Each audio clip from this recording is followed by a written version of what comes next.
الرحيم. أما بعد، محترم بھائیوں،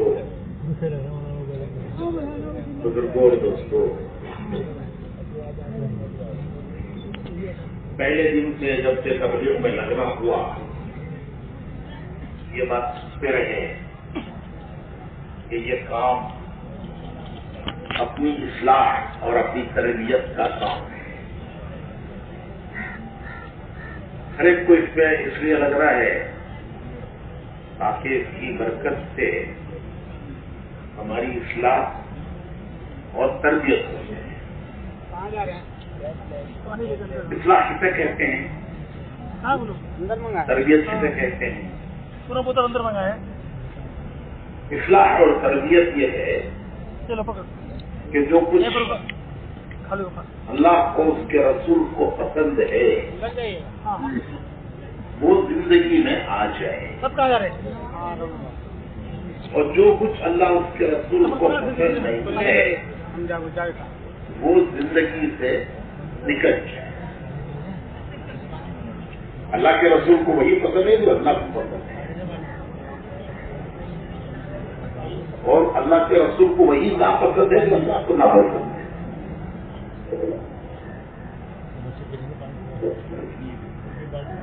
وما ينطق عن الهوى إن هو إلا وحي يوحى. کہ میرے رسول وہی کہتے ہیں جو میں ان سے کہتا ہوں. تو ایسا نہیں ہے کہ اللہ کو کچھ پسند ہے، رسول کو کچھ پسند ہے. جو اللہ کو پسند ہے وہی رسول کو پسند ہے، جو اللہ کو پسند نہیں ہے وہی رسول کو پسند ہے. تو دعوت اور تبلیغ کی اس محنت میں پہلے دن سے جب سے تبلیغ میں لگنا ہوا، یہی سنتے آئے کہ یہ کام اپنی اصلاح اور تربیت کا کام ہے. اصلاح کیا ہے؟ کہ جو اللہ اس کے رسول کو پسند ہے وہ ہر چیز زندگی میں آئے، اور جو اللہ اس کے رسول کو پسند نہیں ہے وہ زندگی سے نکل جائے.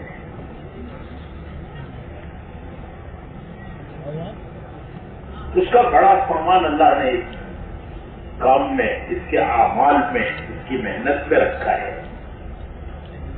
دیکھنے سے ایسا لگتا ہے کہ یہ دوسروں کی اصلاح کا کام کر رہے ہیں،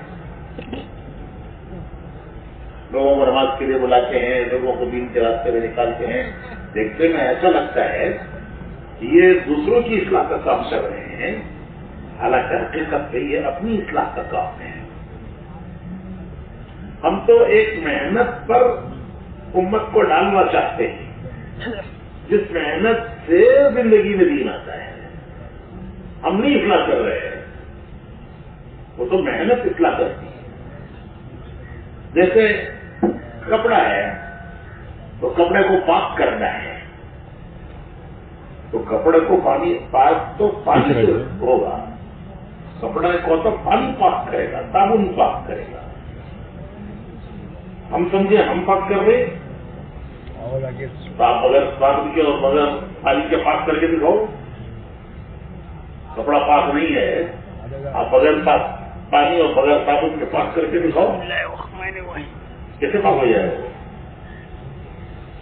تو کپڑے کو تو پانی اور صابن پاک کرتا ہے. ہم سمجھتے ہم پاک کر رہے ہیں. تو اسی طرح یہ محنت اصلاح کرتی ہے، زندگی میں دین لاتی ہے. ہم نہیں لاتے ہیں، وہی محنت لاتی ہے. ہمارا کام کتنا ہے؟ ہمارا کام بس اتنا ہے کہ ہم ایک ایک امتی کو محنت کر کے اس محنت میں لگائیں، پھر وہ محنت اصلاح کرے. ہم نہیں اصلاح کریں گے، وہ تو محنت اصلاح کرے. ہمارا کام تو لوگوں کو محنت پہ لگانا ہے. جب وہ لوگوں جو محنت پہ لگیں گے تو پھر وہ محنت ان کی اصلاح کرے گی، ان کی تربیت ہوگی. جو کچھ نامناسب ہے وہ زندگی سے نکلے گا، اور جو کچھ اللہ کو پسند ہے وہ زندگی میں آئے. ہمارے بزرگوں میں مولانا منظور رحمانی صاحب رحمۃ اللہ علیہ گزرے. وہ ان چند علماء میں تھے جو مولانا الیاس صاحب رحمت اللہ علیہ کے زمانے میں تبلیغ کی طرف متوجہ ہوئے، تبلیغ کے کام میں لگے، چند گنتی کے علماء جو اس زمانے میں اس کام کی طرف متوجہ ہوئے اور عملاً بھی کام میں لگے، ان میں ایک مولانا منظور نعمانی صاحب رحمت اللہ علیہ بھی ہے۔ وہ فرمایا کرتے تھے کہ میں ایک مرتبہ جماعت لے کر چلا اور مظفر آباد اور سہارنپور ادھر سے ہوتے ہوئے میں رائے پور پہنچا، اس علاقے میں کام کرتے ہوئے رائے پور پہنچا۔ اس زمانے میں رائے پور میں حضرت شاہ عبد القادر صاحب رائے پوری رحمت اللہ علیہ ہوا کرتے تھے، جو اس زمانے کے بڑے بزرگوں میں تھے۔ تو جب رائے پور پہنچا تو جماعت کا اصول ہے کہ جماعت کو ٹھہرا کر میں حضرت کی خدمت میں حاضری دینے چلا گیا۔ تو جماعت کہیں بھی جاتی ہے تو پہلے خصوص سے ملاقات کرتے ہیں، دین کی لائن کے بڑوں سے بھی کرتے ہیں، دنیا کی لائن کے بڑوں سے بھی کرتے ہیں۔ دین کی لائن کے بڑے ہیں تو ان سے دعا کے لیے کہتے ہیں، دنیا کی لائن کے بڑے ہیں تو ان کو اپنے تعاون کے لیے کہتے ہیں۔ تو حضرت کی خانقاہ میں پہنچا، اس وقت حضرت کی خانقاہ میں مجلس ہو رہی، جیسے مجلس بیٹھی ہے تو مجلس کے آداب میں یہ ہے کہ آدمی مجلس میں بیٹھ جائے، پھر جب مجلس ختم ہو تو پھر ملاقات کرے، درمیان میں جانا کھلاتے ادب ہو جاتے۔ تو میں مجلس میں کنارے جہاں جگہ ملی بیٹھ گیا۔ حضرت کی نگاہ مجھ پر پڑی، حضرت پہلے سے جانتے تھے، جب نگاہ پڑی تو حضرت سے پوچھا کہ مولوی صاحب کیسے آنا ہوا؟ یہ مولانا بیان فرمایا کرتے تھے۔ حضرت سے پوچھا مولوی صاحب کیسے آنا ہوا؟ کیسے آنا ہوا میں مطلب سمجھ گیا۔ مطلب یہ تھا کہ اس سے پہلے جب بھی جانا ہوتا تھا تو میں پہلے خط لکھتا تھا کہ حضرت میں فلاں تاریخ کو اتنے دنوں کے لیے آپ کی خدمت میں حاضر ہونا چاہتا ہوں، اور ادھر سے جواب ملتا میں جاتا تھا۔ اب میں ادھر سے خط گیا نا ادھر سے جواب آیا، ایک دم سے آ کر بیٹھے مجلس میں، تو میں سمجھ گیا کہ حضرت کا کیا مطلب ہے۔ تو میں نے عرض کیا کہ حضرت میں ایک جماعت کے ساتھ آیا ہوں، میں اکیلا نہیں آیا ہوں، میں ایک جماعت کے ساتھ آیا ہوں۔ تو ابتدائی دور تھا، شروع کا زمانہ تھا، لوگوں نے تبلیغ کے کام کے بارے میں بہت سی شکایتیں حضرت کو کر رکھی تھی۔ ابتدائی دور میں بہت سی باتیں لوگوں کی سمجھ میں آتی نہیں تھی، گشتیں کرنا، پکڑ کے مسجد سے لانا، مسجد میں ٹھہرنا، وہاں رہنا، سونا، کھانا پینا، اور غیر عالم ہوتے ہیں وہ بھی بیان کرنے کھڑے ہو جاتے ہیں۔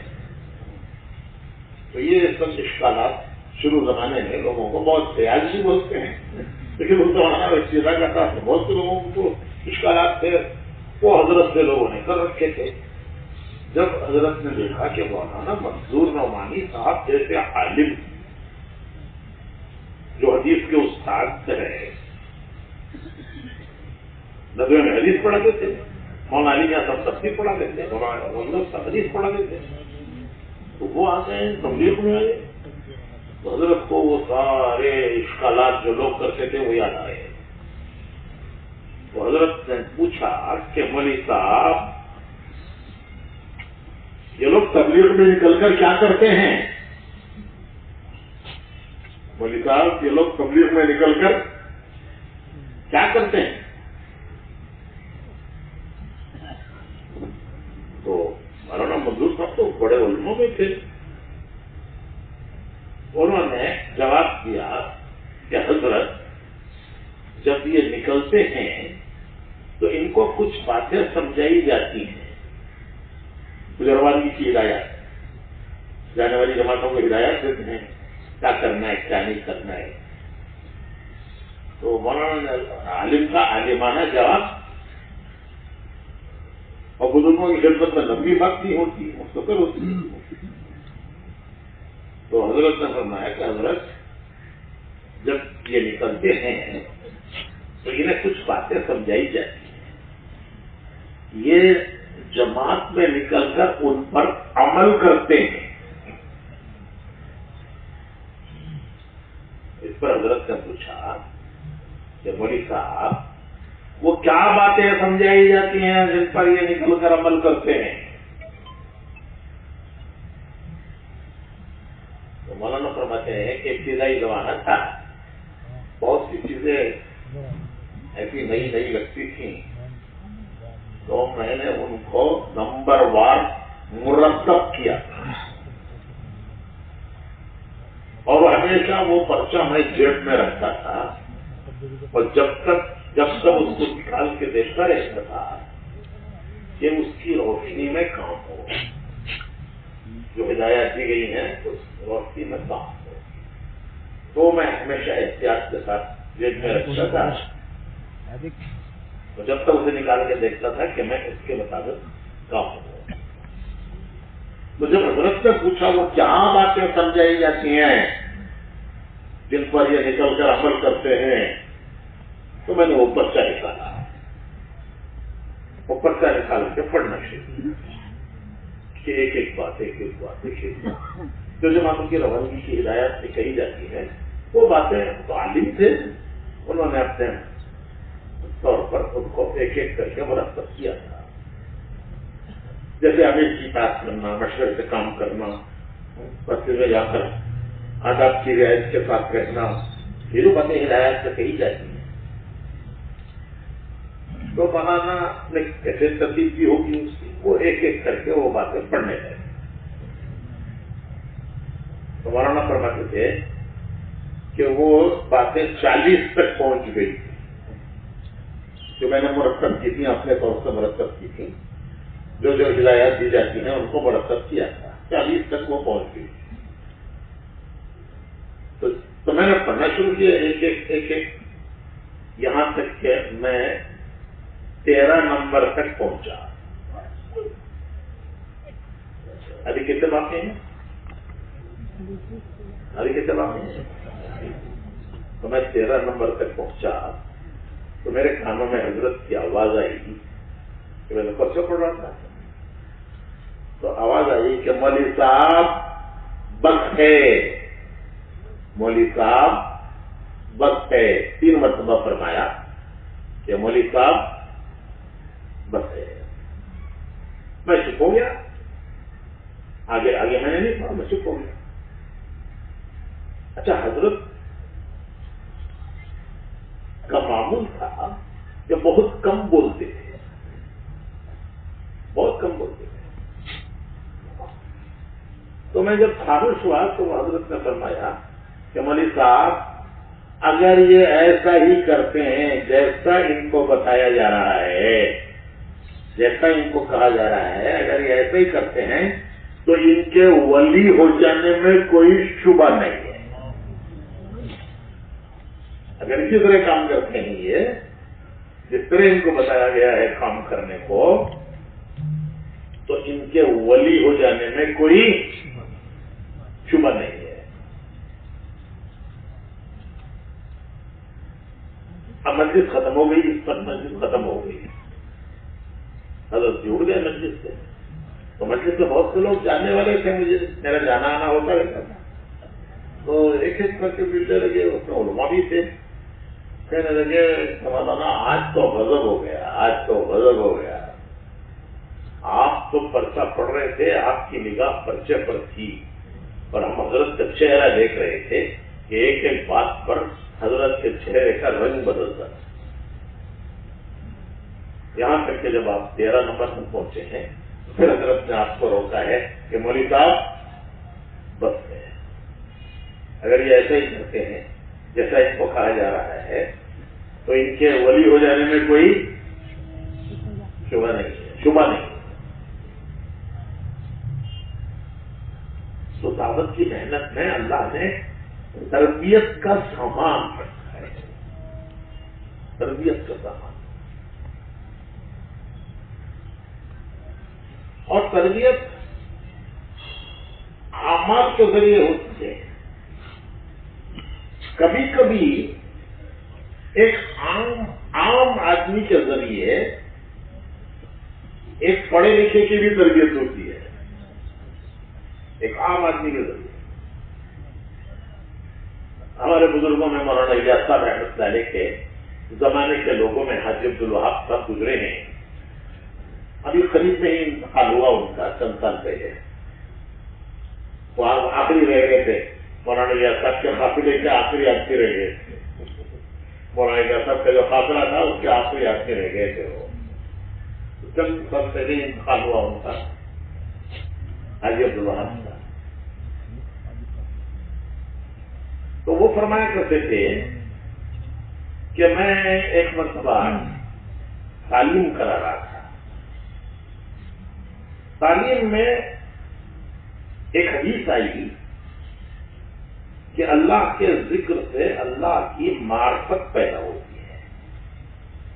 فضائل ذکر میں یہ حدیث ہے، فضائل ذکر میں کہ اللہ کے ذکر سے اللہ کی معرفت پیدا ہوتی ہے۔ تو حاجی صاحب کہنے لگے کہ میں سوچنے لگا کہ یہ تو بڑا سخت مضمون ہے، اور یہ مجمع اس زمانے میں دیہات کے لوگ ہوتے تھے، تبلیغ میں عام طور پر دیہاتی کے لوگ آتے تھے۔ اب تو ماشاءاللہ پڑھے لکھے لوگ آنے لگے ہیں، ورنہ اس زمانے میں دیہات کے لوگ ہی آتے تھے جماعتوں میں۔ تو حاجی صاحب کہنے لگے میں سوچنے لگا کہ مجمع دیہاتی ہے اور یہ معرفت کو کیا سمجھا ہوگا۔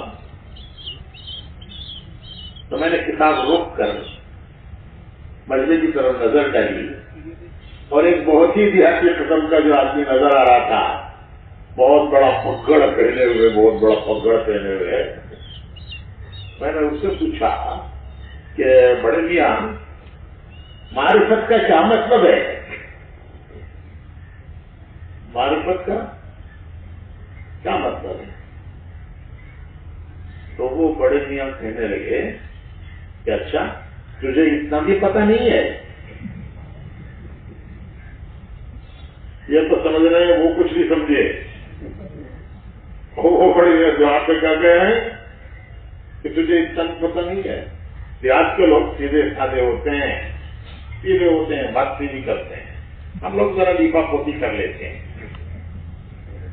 حضور کے یہاں بھی یہ تھا، صحابہ کہتے ہیں کہ ہم انتظار کرتے تھے کہ کوئی بدو آئے گاؤں والا، وہ آ کے سیدھے سیدھے حضور سے کوئی بات پوچھتا تھا اور حضور اس کی بات کا جواب دیتے تھے، اور ہماری ساری وہ اشکالات ختم ہو جاتے تھے۔ ہم خود ہمت نہیں کر سکتے تھے ادب کی وجہ سے، لیکن وہ دیہاتی آدمی آتا تھا، حضور کو پوچھتا تھا اور حضور جواب دیتے تھے، ہمارا اشکال حل ہو جاتا۔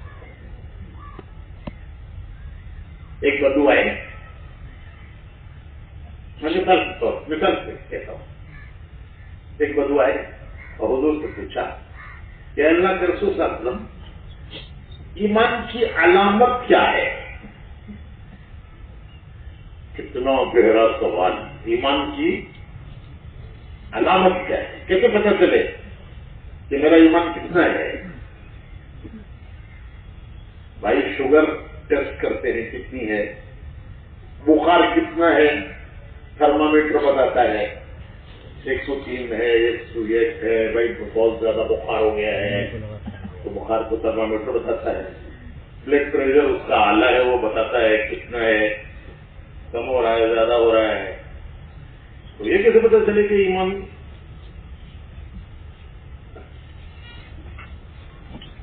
تو انہوں نے کیا پوچھا کہ ایمان کی علامت کیا ہے، کس چیز سے پہچانا جائے کتنا ایمان ہے؟ تو کتنا بڑا سوال تھا، اور جواب حضور کا جواب، حضور نے فرمایا کہ بھلائی تجھے خوش کر دے اور برائی تجھے آزردہ کر دے، یہ ایمان کی علامت ہے۔ بھلائی تجھے خوش کر دے اور برائی تجھے آزر تک کرتے ہیں. یہ ایمان کی علامت ہے. صحابہ کہتے ہیں کہ کوئی بدو آتا تھا تو حضور سے سیدھی سیدھی بات پوچھتا تھا. ہم انتظار میں رہتے تھے وہ بات ہم ہمت نہیں کرتے تھے پوچھنے کی ادب کی وجہ سے, لیکن بدو آ کے سیدھے سیدھے پوچھتا تھا. تو میں کہہ رہا تھا کہ حاجی صاحب نے بڑے میاں سے پوچھا کہ بڑے میاں معرفت کا کیا مطلب ہے؟ تو انہوں نے کیا جواب دیا؟ اچھا تجھے اس کا بھی پتہ نہیں ہے؟ کس کو کہہ رہے جو یہ سمجھ کر پوچھ رہا ہے کہ یہ نہیں سمجھا. پھر انہوں نے کہا کہ اچھا بھائی, آج صاحب نے کہا اچھا بھائی تو ہی بتا دے. تو بڑے میں کہنے لگے کہ معرفت کا مطلب یہ ہے کہ ذکر سے تیری اللہ سے جان پہچان ہو جائے گی. معرفت کا مطلب یہ ہے کہ جب تو ذکر کرے گا تو تیری اللہ سے جان پہچان ہو جائے گی. تو حاجی عبدالوہاب صاحب کہنے لگے کہ اب بھی مجھے تسلی نہیں ہوئی. میرا یہ گمان ہوا کہ یہ مطلب کسی سے سنا ہوگا اس نے, اور سنا ہوا بیان کر رہا ہے, سمجھا بھی نہیں ہے. سنا ہوگا کسی سے, سنا ہو بتا رہا ہے, سمجھا بھی نہیں. تو پھر میں نے پوچھا اس سے کہ بڑے میاں جان پہچان اللہ سے معرفت ذکر کے ذریعے اللہ سے جان پہچان ہو جائے گی, تو کیا جان پہچان کا کیا مطلب؟ تو اس نے کہا کہ سن. میں کہا کہ سن, اگر تیری پٹواری سے جان پہچان ہے اور تجھے کوئی کام پڑ گیا تو اس سے تو کہے گا تو وہ کر دے گا, اور تیری پٹواری سے جان پہچان نہیں ہے اور تجھے کوئی کام پڑے گا تو اس سے کہے گا تو وہ نہیں کرے گا. پٹواری گاؤں میں جو ٹیکس کلیکٹر ہوتا ہے, ٹیکس کلیکٹر, تو اس نے کہا کہ اگر تیری پٹواری سے جان پہچان ہے اور تجھے کوئی کام پڑ گیا تو اس سے کہے گا تو وہ تیرا کام کر دے گا, اور اگر تیری جان پہچان پٹواری سے نہیں ہے اور تو اس سے اپنا کام کہے گا تو تو تیرا کام وہ نہیں کرے گا. تو ذکر سے تیری اللہ سے جان پہچان ہو جائے گی, اور تجھے کوئی ضرورت پڑے گی تو اللہ سے کہے گا تو وہ تیری ضرورت پوری کر دے گا, تیرا کام پورا کر دے گا. تو حاجی صاحب کہنے لگے کہ مجھے یہ خیال آیا کہ دیکھو اللہ پاک اس کے ذریعے میری تربیت کر رہا ہے. یہ جو سن رہا ہے اس کے ذریعے اللہ میری تربیت کر رہا ہے. اور اتنا مضمون, کتنا گہرا مضمون, اس مضمون کو سمجھانے کے لیے ایک پورا بیان چاہیے, لیکن اس نے 2 جملوں میں سمجھا دیا کہ پٹواری سے تیری جان پہچان ہے اور تجھے کوئی کام پڑ گیا تو اس سے کہے گا تیرا کام کر دے گا, تیری جان پہچان نہیں ہے تو تیرا کام نہیں کرے گا. تو ذکر سے تیری اللہ سے جان پہچان ہو جائے گی, تجھے کوئی کام پڑے گا اور تو اللہ سے کہے گا تو تیرا کام کر دے گا. ہمارے حضرت جی مولانا انعام الحسن صاحب رحمت اللہ علیہ, اللہ ان کے درجات بلند فرمائے, وہ فرمایا کرتے تھے کہ 4 اعمال تربیت کے اعمال ہیں. دعوت کے 4 اعمال وہ تربیت کے اعمال ہیں. ایک عمومی تعلیم, عمومی تعلیم میں بیٹھنا. علماء نے لکھا ہے کہ حضور کی مجلس کا جو ادب ہے وہی ادب حضور کی حدیث سننے کا بھی ہونا چاہیے. کہ حضور کی مجلس میں بیٹھنے کا کیا ادب ہے, وہی ادب حضور کی حدیث سننے کا بھی ہونا چاہیے. یہ علماء نے لکھا ہے کہ حضور کے روضے پر حاضری کا جو ادب ہے وہی ادب حضور کی مجلس حضور کی حدیث سننے کا بھی ہونا چاہیے. تو فرمایا کرتے تھے کہ اس کے اندر ایک تربیت ہے.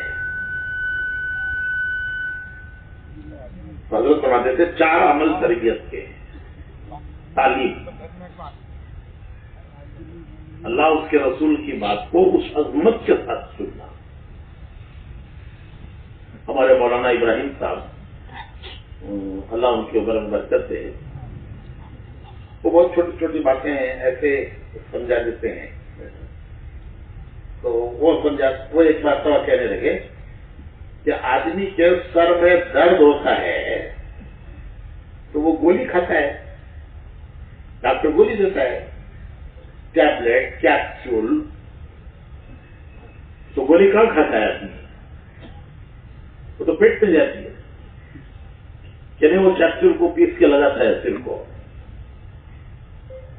سر میں درد ہے، ڈاکٹر نے ٹیبلٹ دی تو کھاتا ہے.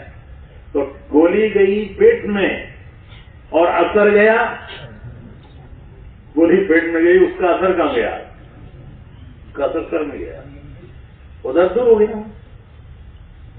حالانکہ پیٹی گولی تو پیٹ میں گئی لیکن اس کا اثر سر میں جاتا ہے. اسی طرح اللہ اس کے رسول کی بات اس کو جتنا اہمیت کے ساتھ، اہتمام کے ساتھ، ادب کے ساتھ آدمی سنے گا تو کانوں کے راستے سے وہ دل میں جائے گی، اور کانوں کے راستے سے جب وہ دل میں جائے گی تو اس کا اثر زندگی پہ پڑے گا، زندگی پہ. تعلیم میں اہتمام سے بیٹھنا، حضرت فرماتے تھے کہ یہ تربیت کا ایک عمل ہے کہ اللہ اس کے رسول کی بات کانوں کے راستے دل میں جائے گی تو اس کا اثر زندگی میں پڑے گا.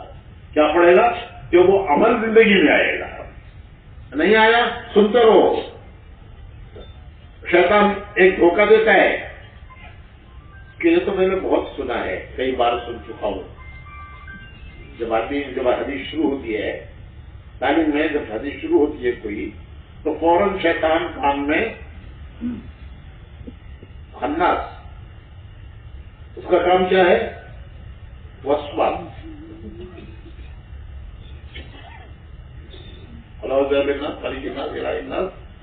من شر الوسواس الخناس. تو وہ خناس ہے اور اس کا کام وسواس ہے. تو فوراً کان میں وہ خصوصی کرتا ہے. یہ تو میں سن چکا ہوں، یہ تو حدیث مجھے یاد بھی ہے، وہ میں نے بیان بھی کیا ہے اس حدیث کو. حضرت فرماتے تھے کہ 2 درجے ہیں سننے کے. پہلا درجہ یہ ہے کہ وہ عمل میں آ جائے. نہیں آئی ہے سنتے رہو سنتے رہو، ایک بار آئے گا عمل میں آ جائے گی. یہ پہلا درجہ ہے.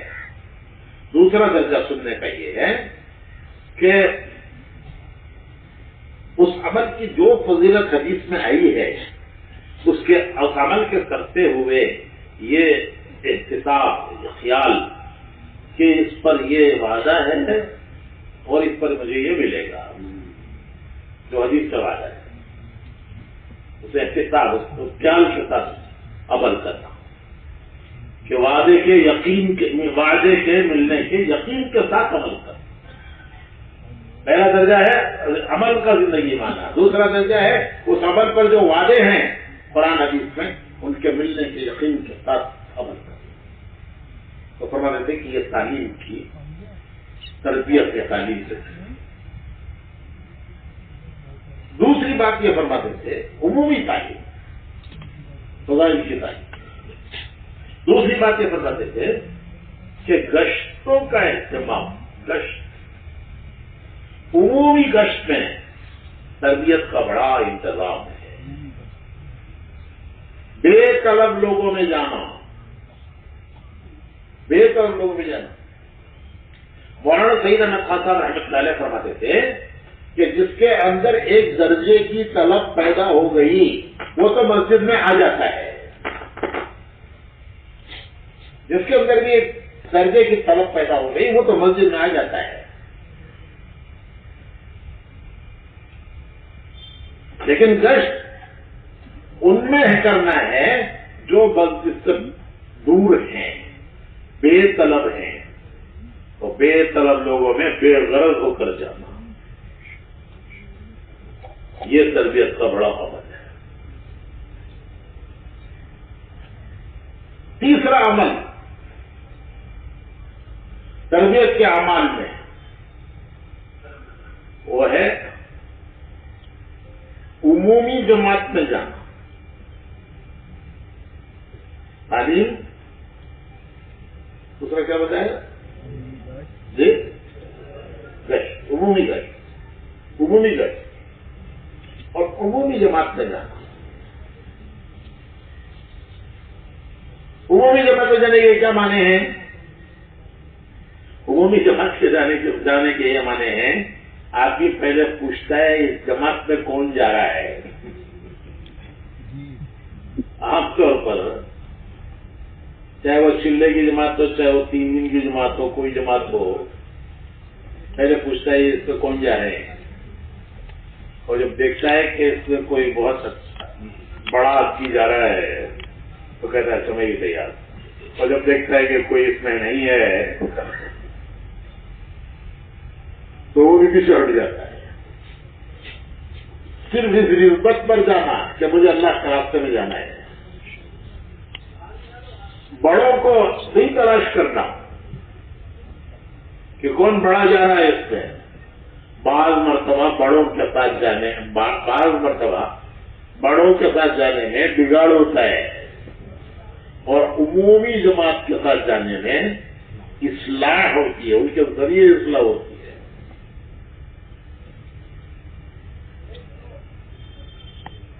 ہمارے ایک بزرگ فرمایا کرتے تھے کہ ایک آدمی گیا ایک پیر صاحب کے پاس مرید ہونے کے لیے، مرید ہونے کے خیال سے وہ ایک پیر صاحب کے پاس گیا۔ وہاں جا کے انتظار کرتا رہا، دیکھتا رہا، ماحول دیکھتا رہا، کیا ہو رہا ہے، پیر صاحب کیا کر رہے ہیں، لوگ کیا کر رہے ہیں۔ تو شام ہو گئی، صبح سے شام ہو گئی۔ شام کو پیر صاحب نے پوچھا اسے دیکھ کر کہ بھائی کیا بات ہے، بھائی کیوں آئے تھے، کیا چاہتے ہو، صبح سے ہو تو کیوں آئے تھے بھائی، کیا چاہتے ہو؟ تو اس نے یہ کہا کہ حضرت میں تو آیا تھا مرید بننے کے لیے، لیکن اب تو آپ مجھے پیر ہی بنا دو۔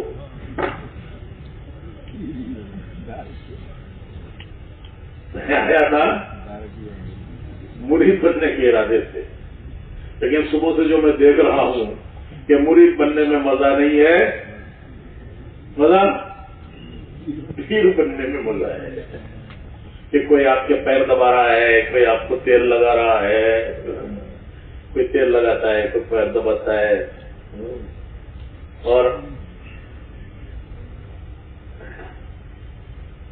کھانا بھی کھلا دیتا ہے ہاتھ سے۔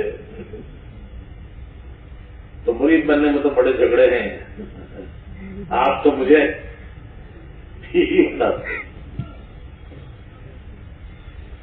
تو ہمارے بزرگ فرمایا کرتے تھے کہ جو ہماری انتہا دیکھے وہ ناکام، جو ہماری ابتدا دیکھے وہ کامیاب۔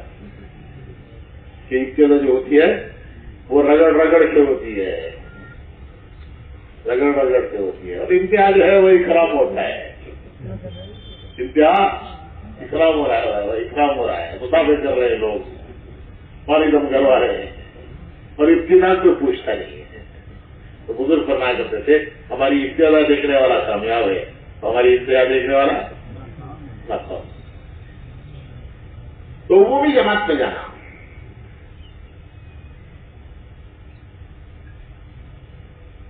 تیسری بات عمومی بیان کو سننا، اللہ اور اس کے رسول کی نسبت سے سننا۔ یہ جو بات ہو رہی ہے اللہ کی بات ہے، اس کے رسول کی بات ہے، یہ نہیں کہ کون کر رہا ہے۔ بڑے بڑے لوگوں کا بیان ہوگا تو سب جلدی جلدی آج کے جمع ہو جائیں گے، اور کوئی ایسا آدمی بیان کر رہا ہے جس کو ہم جانتے نہیں ہیں تو ٹھیک ہے تھوڑی دیر کے بعد جائیں گے، نہیں جا سکے کوئی بات نہیں. تو فرماتے ہیں کہ اللہ کی بات، اللہ کی بات، رسول کی بات، اس نسبت سے عمومی بیان میں بیٹھنا. حضرت شیخ الحدیث صاحب رحمت اللہ علیہ،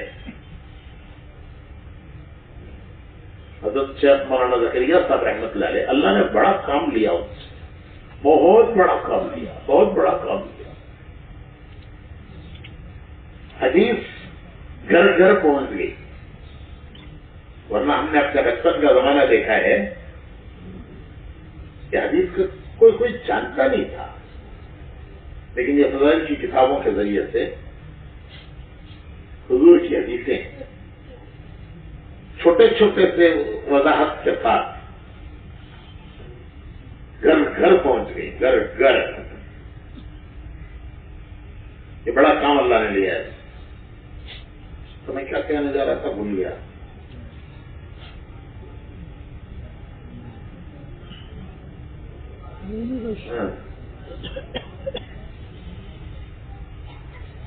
تو عمومی بیان کو سوچتا. تو یہ چار چیزیں تربیت کی اعمال ہیں. ہاں اب یاد آ گیا، میں بھول گیا تھا. شیخ فرماتے تھے کہ لوگ میرے پاس آتے ہیں، وہ کہتے ہیں حضرت میرے لیے ذرا خصوصی دعا کر دیجیے، میرے لیے ذرا خصوصی دعا کر دیجیے. نام بھی کہتے ہیں، میرا نام عبد الرحیم ہے، عبد الرحمان ہے، جو بھی نام ہے. تو کیا اللہ نے وہ نام سنے نہیں؟ تو شیخ کہتے تھے، وہ لوگ کہتے ہیں ہمارے لیے خصوصی دعا کیجیے. تو شیخ فرماتے تھے میری خصوصی وہ دعا وہ ہے جو میں مجمع میں بیٹھ کے مانگتا ہوں. شیخ کی مجلسیں ہوتی تھیں، اس میں کوئی نہ کوئی دعا کرتا تھا، شیخ بھی اس مجلس میں بیٹھتے تھے. عام طور پر شیخ کا معمول نہیں تھا دعا کرنے کا، مجلس میں کوئی دعا کرتا تھا، شیخ اس پر آمین کہتے تھے. تو فرمایا کرتے تھے کہ میری خصوصی دعا وہ ہے جو میں مجمع میں مانگتا ہوں. اس کو تو لوگ کچھ سمجھتے نہیں ہیں کہ یہ تو جنرل ہے، جنرل، یہ تو جنرل ہے، سب کے لیے ہے. میری لیے یہ خصوصی جب ہوگی جب میرا نام لے کر شیخ کہیں گے اللہ سے کہ فلاں کو اللہ قبول کر. تو فرمایا کہ وہ خصوصی نہیں ہے بھائی. کسی نے آ کے مجھ سے کہا حضرت میرے لیے خصوصی دعا کر دو، اور میں نے کہا اللہ تمہیں قبول کرنا ہے، اللہ تمہارا کام پورا کر دے، اللہ تمہاری ضرورت پوری کر دے. تو وہ سمجھتا ہے یہ میرے لیے خصوصی ہوئی، حالانکہ وہ خصوصی دعا نہیں ہے. پتا نہیں اس وقت میرا دل اللہ کی طرف متوجہ ہے کہ نہیں ہے. ہر وقت آدمی کا دل اللہ کی طرف متوجہ تھوڑے رہتا ہے. اس وقت پتا نہیں میں کس کے آدمی ہوں، اس سے آگے ہاتھ پکڑ کے کہا کہ حضرت میرے لیے دعا کر دیجیے، اور میں اس کی رعایت میں نے ایک ہاتھ جملہ کہہ دیا آپ سے اللہ قبول کرنا، اور وہ خوش ہو کے جاتا ہے یہ میرے لیے خصوصی دعا ہوئی.